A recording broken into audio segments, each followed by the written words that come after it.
Hi, I wanted to show everybody how easy it is to implement a Google drawing into a Google Doc.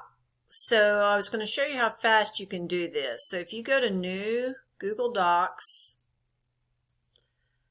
and set up your activity, so inequalities. And I've learned that I like to insert a table whenever I'm setting up the name, where kids are going to put their name, date, period, and name it. Or I think I'm going to call it graphing inequalities.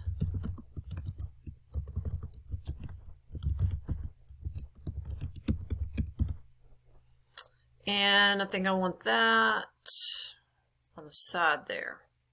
And I've also learned to format a table, right click on it, scroll down till you see table properties. And I do not want that border around it, so I'm going to make the border white. Then click OK. And so my border is gone. And you can get fancy if you want to make it a different color. So I'm going to make my writing white, whatever you want to do. I think it's a little bit dark. Whoops. So I'm going to make it a dark gray.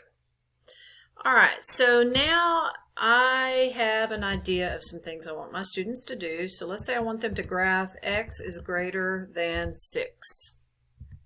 So underneath here, I'm going to insert. So click Insert, Drawing, and if you have something in your Google Drive, you can also add it there. So I have different things that I'm going to put in here. So I'm going to go grab a graph from my graphing. Got a lot of stuff open. Let's see if I can find it. Okay, I think it's in here. Alright, so I'm going to grab this, Control C, and I am going to go put it in here. Control V. Okay, so there's a graph, a line graph, and I'm going to click on shape. So I'm holding down the shift key so that this will be a perfect circle. Alright, so I want that one to be solid. I'm going to Control C and Control V, and I want it to be an open circle. So I'm going to keep the outline but have the other part inside it white. And I can grab some arrows. That's not really the arrow I wanted. Let's see if I have some choices. Oh, it's in shape. So let me delete some of the stuff that just happened. It's in shapes. Yes, I want those arrows. So I want an arrow going that way. I'm going to fill it. And I want an arrow going the other direction.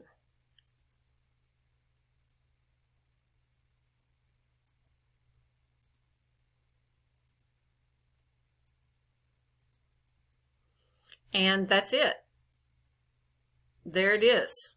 So you could make sure that it's, you could do some of these different features here, but if you wrap text, that just means that you can move it anywhere you want. I tend to not want to do that because I don't want the kids to mess it up. I do want it centered.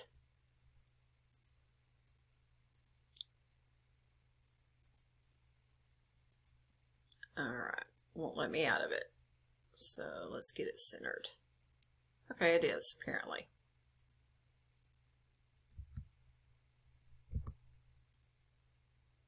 Okay, I guess it's centered. Alright, so then I can create another problem.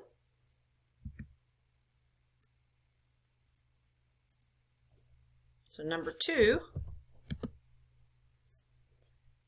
x is less than 2.5. So this time I'm going to highlight my inequality sign, and to get the line underneath it, of course I can come up here and grab that, but I can also click Control U, and that will underline it. So that's a nice little shortcut. So if I go back to this and highlight all of it, Control C it so that I can grab it, and now I want to insert another drawing, and I'm wanting them to graph again, so I'm going to Control V, and there it is. Save and close, and then I've got another problem. So I can keep on doing this until I have the problems that I want them to graph. So I just thought that this was really cool.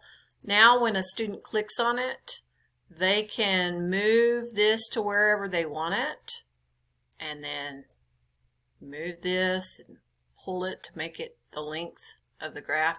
And when they save and close it, it's there for you to see. And I'm going to tell them to delete the ones that they don't use.